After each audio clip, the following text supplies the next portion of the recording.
सुप्रभातम छात्रा। पिछली कक्षा में हम लोगों ने जाना योग के बारे में।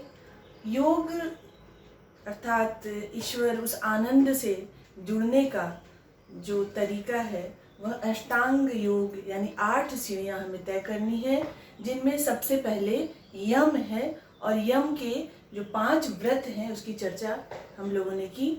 दूसरा है नियम। नियम के बारे में आप अक्सर सुनते हैं कि नियम का पालन करना चाहिए, नियम में रहना अच्छी बात है, नियमित जो होते हैं वो बड़े निश्चिंत होते हैं। तो ये नियम है क्या? ये नियम के बारे में भी यहाँ पर 5 नियम बताए गए हैं। इन 5 की चर्चा आज हम करने वाले हैं, और जब हम जान जाएंगे कि ये नियम कौन से हैं जिनका पालन करने से हमारा जीवन बहुत ही खुशहाल, सुख समृद्धि से भरा हुआ, आरोग्य से भरा हुआ होने वाला है, तो उसकी उन नियमों का पालन हम अवश्य करेंगे। तो सबसे पहला नियम है शौच। शौच का अर्थ है पवित्रता। पवित्रता अंतः बाह्य, अंतः यानी हमारे मन की पवित्रता, बाह्य का अर्थ हो गया एक तो बाह्य शारीरिक जो पवित्रता है, मन में मानसिक पवित्रता, और भी इसमें जब हम लोग जाते हैं तो देखते हैं कि बाह्य पवित्रता तो स्नान और स्वच्छ वस्त्र पहनने से, और हमारे घर का साफ सुथरा जो करते हैं वो प्रतिदिन करने से। और मन की पवित्रता कैसे करेंगे? तो मन में ऐसे किसी के प्रति भी दुर्भावना न हो, निंदा न हो, वह तरीका, ईर्ष्या, द्वेष, ये सब न हो। लेकिन एक विशेष बात यहाँ कही गई कि धन की भी पवित्रता। यदि हम इस बारे में भी ध्यान दें कि हमारे पास जो धन आ रहा है, हमारे घर में जो धन आ रहा है, वह पवित्र कार्यों की वजह से ईमानदारी का है कि नहीं, तब उस धन से उपभोग किया गया कोई भी कार्य सफल होता है। अन्यथा यदि वो पाप की कमाई है, पाप का अन्न है, पिछले कक्षा में आपने पढ़ा था उसका कितना बुरा प्रभाव होता है। उस धन से लाया गया यदि अनाज भी हम उपभोग में लाते हैं या कोई भी भोग करते हैं तो उसका परिणाम बुरा ही होता है। इसीलिए यहाँ पर एक पवित्रता धन की भी बताई गई। यहाँ पर कहते हैं कि मनु महाराज ने सब पवित्रताओं में धन की पवित्रता को प्रमुख माना है। तो हमें शुद्धता अपनानी है, बहुत ज़्यादा तन मन धन तीनों का होना चाहिए। तो इस नियम का हम पालन करेंगे। दूसरा नियम है संतोष। संतोष का अर्थ यहाँ पर है कि हम अपनी पूरी क्षमता से कोई कार्य को करें, पूरी तत्परता से, और उस कार्य को करने के बाद जो फल हमें प्राप्त होता है उसमें संतुष्ट रहना संतोष कहलाता है। यदि कोई कार्य बहुत परिश्रम के द्वारा, जैसे कहते 100% उसमें अपना दिया हो, और अगर परीक्षा की ही बात कर लें तो बच्चे कहते हैं कि मैंने पूरा परिश्रम किया पर उतना अंक नहीं मिला, लेकिन कोई बात नहीं होता उसमें, क्योंकि हम जितना परिश्रम किए उसका ज्ञान तो अवश्य ही प्राप्त होता है, और अंक जितना मिला उसमें संतुष्ट रहना ही संतोष है। हमारी भगवत गीता में भी भगवान श्री कृष्ण कहते हैं जो संतुष्ट होते हैं सततम, वो उनको बहुत प्रिय हैं, स में प्रिय है। लेकिन इसका अर्थ ये नहीं है कि हमें बिल्कुल आलस्य करना है, कोई काम नहीं करना, जो मिल जा रहा है उसमें संतुष्ट होना, कार्य पूरा करना है। जैसे बहुत कोई भी कार्य पूरा करके जो फल मिला उसमें संतुष्ट होना, संतोष का ये अर्थ है। यहाँ लिखा है कि संतोष सुख का और असंतोष दुख का मूल है। हम लोग पूरी जिंदगी बेमतलब का ये नहीं हुआ, ये नहीं मिला, इसमें ही दुखी रहते हैं।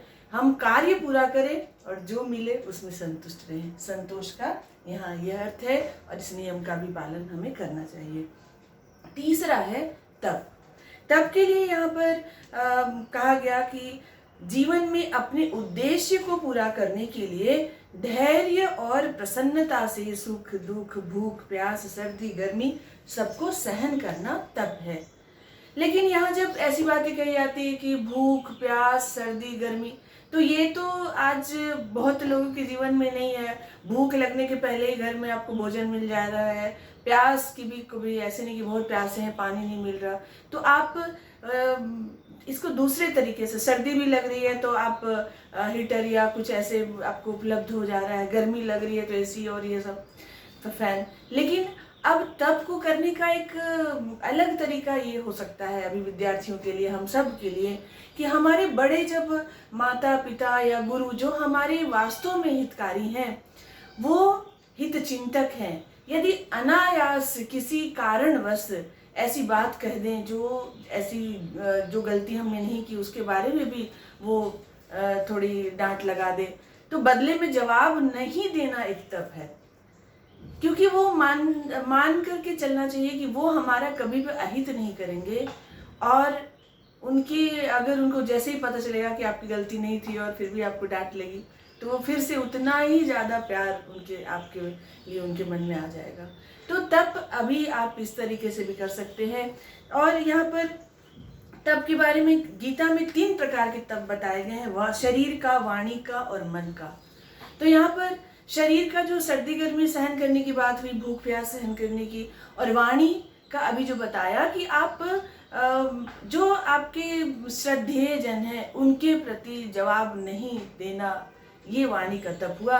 और जब आप ऐसा करते हैं तो आपकी वाणी पे कंट्रोल होना शुरू होता है, नियंत्रण जैसे ही आ गया तो आप सही समय पर फिर सही बातें बोलना सीख जाएंगे। और सत्य, प्रिय और मीठा बोलने की भी बात की गई, तो यहाँ पर भी थोड़ा विवेक रखना चाहिए। सत्य बोलना तो है, लेकिन ऐसा सत्य नहीं कि कोई सामने किसी की कोई बेहोश हो जाए, कोई ऐसा नहीं, विवेकपूर्ण सत्य होना चाहिए। मीठा बोलना चाहिए, अब यहाँ भी विवेक होना चाहिए कि मीठा बोलने की चक्कर में कहीं ऐसा ना हो कि चापलूस बन जाए। तो हितकारी वचन बोलना यहाँ पर तप है। मन का तप आपका ये हुआ कि हम लोग मन में किसी के प्रति कोई बुरा विचार न रखें। कोई बुरा कार्य करता है तो उसकी बात करके उसको हटाना ये हमारे मन में होना चाहिए, न कि उसके प्रति दुर्भावना रखना। उसे शुद्ध और पवित्र संकल्प से हमें मन को भर के रखना चाहिए। अब यहाँ पर स्वाध्याय है, चौथा तप। स्वाध्याय में जैसा स्व अध्याय, स्व का हमें बहुत कैसे और आगे बढ़ना है, हमें जीवन में हमारी उन्नति हो रही है कि नहीं, ये देखना अपने जीवन को। और साथ ही जो महत्वपूर्ण हमारे जो ग्रंथ हैं, वेद, उपनिषद, गीता, ऐसे पवित्र ग्रंथों को लेकर जब स्वाध्याय करने बैठते हैं बहुत श्रद्धा के साथ, तो ऐसा लगता है कि उन ऋषियों से हमारी बातचीत हो रही है, वो हमें निर्देश दे रहे हैं कि जीवन कैसे जीना है। तो हमें जब भी लगे कि किसी गुरु की तलाश और कोई गुरु ऐसे मिलता, तो कृष्णम वंदे जगत गुरु, उनकी जो बातें हैं भगवद गीता में वो पढ़े। और भी अपनी पसंद की जो पुस्तक है वो आप पढ़ सकते हैं, रामचरितमानस। तो यहाँ पर जब ऐसा पढ़ते हैं तो हमारे मन में यहाँ शतपथ ब्राह्मण में लिखा है कि मन से स्वाध्याय करने वाला व्यक्ति पराधीन नहीं होता, वो दिन प्रतिदिन अपने लक्ष्यों को प्राप्त करता हुआ स्वयं अपना परम चिकित्सक बन जाता है। उसे किसी के आगे झुकने की जरूरत नहीं होती है, मन से बड़ा स्वाभिमानी, आत्मबल, मनोबल वाला बन जाता है। स्वाध्याय उत्तम सत्संग के समान होता है। अच्छी संगति की बात हम लोग सुनते आ रहे हैं, तो यह स्वाध्याय ही सबसे अच्छी संगति है। अच्छी जो पुस्तक होती है, ग्रंथ हैं, वो जीवंत देव प्रतिमाएं होती हैं। उनको उनके संगति में हमारी दिव्य शक्तियों के साथ होने का एहसास होने लगता है। तो स्वाध्याय अपने नियम में अवश्य लाना चाहिए। और ये 5वां है अंतिम, ईश्वर प्रणिधान। ईश्वर प्रणिधान का अर्थ है अपने सब कर्मों को ईश्वर के अधीन मानकर उनको समर्पित कर देना।